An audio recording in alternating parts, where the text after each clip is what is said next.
1994 के दिन दलित IAS officer जनाब कृष्णया साहब की एक मॉब के ज़रिए उनको मारकर और उनके सर पर गोली चलाकर उनकी हत्या कर दी गई थी जब उनकी उम्र 37 साल की थी। तो ये बिहार सरकार का फैसला दोबारा कृष्णया साहब का मर्डर है। ये सेकंड टाइम कृष्णया का मर्डर हो रहा है जो फैसला बिहार सरकार ने लिया है। और अफसोस की बात यह है कि बिहार के जो आईएएस ऑफिसर्स हैं, उनका एसोसिएशन है, वो बिल्कुल खामोश बैठे हुए हैं। और तीसरी बात यह है कि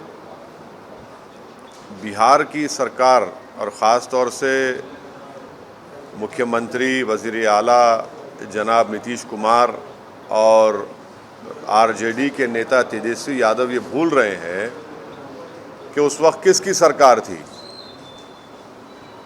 क्या लालू प्रसाद यादव ने आकर कृष्णया साहब की विडो से नहीं मिला था एयरपोर्ट पर?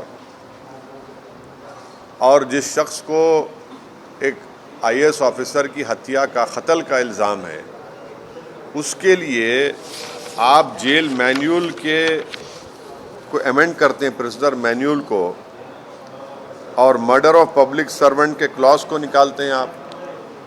तो अब ये बताइए कि कौन सा आईएएस ऑफिसर अब बिहार में अपनी जान को खतरे में डालकर गरीब जनता के लिए काम करेगा? और ये कृष्णया साहब वो आदमी है जो कूली का काम किए पढ़ाई हासिल करने के लिए, दलित परिवार से आते थे, और आज आप उनका दोबारा हत्या कर रही है बिहार की सरकार उनकी। आखिर क्या वजह है कि एक आदमी को छोड़ने के लिए, जिसके परिवार के 2 लोग तो राजद के विधायक हैं, उनको आप छोड़ने के लिए प्रिजनर मैन्यूल के क्लॉज खोटा रहे हैं? तो मैं कृष्णया साहब की फैमिली के साथ हूँ और हम उम्मीद करते हैं कि बिहार सरकार, नीतीश कुमार मुख्यमंत्री दोबारा अपने फैसले पर सोचेंगे। जो अपने आप को बड़ा दावा करते थे कि मैं करप्शन से, क्रिमिनलाइजेशन से कोई कॉम्प्रोमाइज़ नहीं करूंगा, आज आपने क्यों किया? ये फैसला आपने क्यों लिया? और राजद की पॉलिसी क्या है? क्यों उन्होंने इस तरह का क्रिमिनलाइजेशन की पॉलिटिक्स को आगे बढ़ा रहे हैं? तो क्या फिर बिहार में दोबारा हम देखेंगे कि सनलाइट सेना और रणबीर सेना निकल के आएगी क्या? वो 1990 और 2000 में जो खतरात, जो बादल के, जो खतरे के बादल लोगों के सरों पर मंडलाते थे, तो ये सरासर गलत है। ये गलत मैसेज दिया जा रहा है कमज़ोर वर्ग के लोगों को, और ख़ास तौर से दलित परिवार को, ख़ास तौर से बिहार के वो पब्लिक सर्वेंट को जो जनता की खिदमत करते हैं। और हम बिहार सरकार से इसका डिमांड करते हैं कि फ़ौरन वो अपने फ़ैसले को वापस ले। ये गलत मैसेज जा रहा है। एक पब्लिक सर्वेंट को ऑन ड्यूटी मार दिया गया, तो फिर क्या मैसेज दे रहे हैं आप? तो इससे एक बात जाहिर हो रही है कि जो सरकारें, जो पार्टी सत्ता में होती हैं, वो अपने सियासी फ़ायदे के लिए इस तरह के काम करके उन लोगों को छोड़ती है, चाहे वो बीजेपी की सरकार हो गुजरात में या फिर नीतीश कुमार की सरकार हो बिहार में। आपने गुजरात का जिक्र किया सर, गुजरात के किस फैसले में आपको लगता है कि सियासी फायदे के लिए वो किया गया? आपने देखा ना कि जब बिल्किस बानो के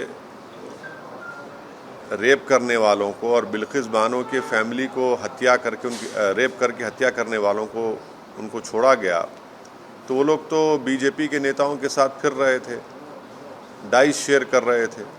क्या वो महिला के पास वो शौहर मिल गया? उसको बताइए।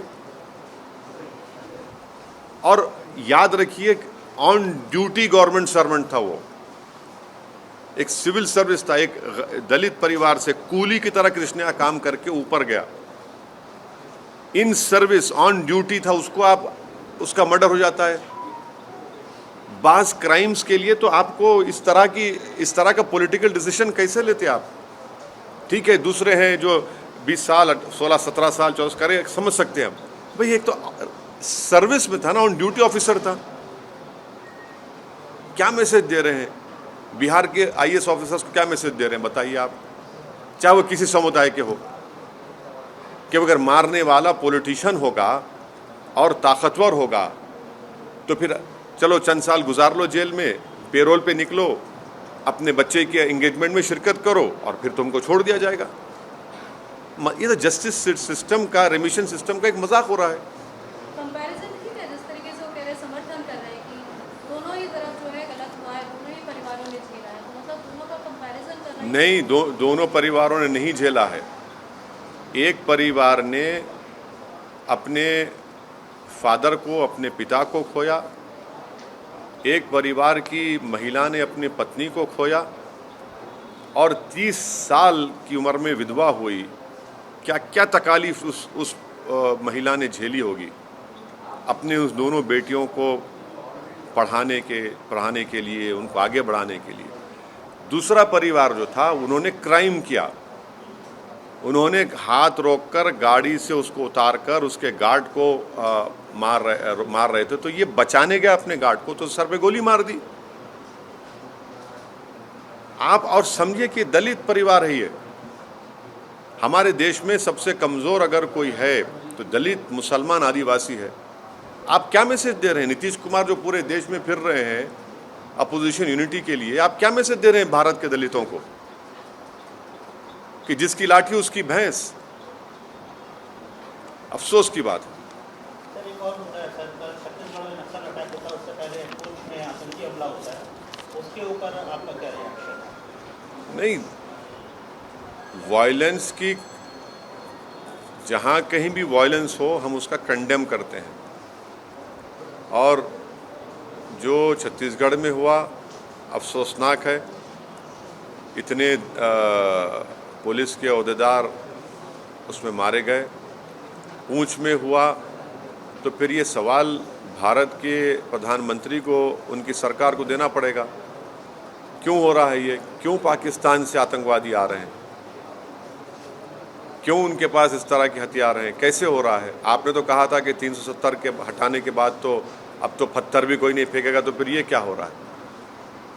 तो सरासर जिम्मेदारी बीजेपी की सरकार की है जो पूंछ में हुआ। तो एक ये महाराष्ट्र के छत्रपति संभाजी नगर में हुआ है, जहाँ पर मैं उस पर इम्तियाज जलील साहब का उस पर आपको अपना रिएक्शन देंगे, वहाँ के एमपी हैं वो। लोकल बॉडी उत्तर प्रदेश में आप चुनाव लड़ रहे हैं, हाँ, लोकल बॉडी के इलेक्शंस में उत्तर प्रदेश में चुनाव में जाऊँगा।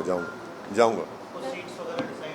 नहीं, वो तो शौकत साहब हमारे प्रेसिडेंट ने फैसला लिया है, कैंडिडेट हमारे इलेक्शन लड़ रहे हैं, और मैं भी जाऊंगा, हमारे पूरे लोग जाएंगे, लड़ेंगे। कर्नाटक में आप जा रहे हैं? हाँ, कर्नाटक के जाओ, बिल्कुल। Thank you.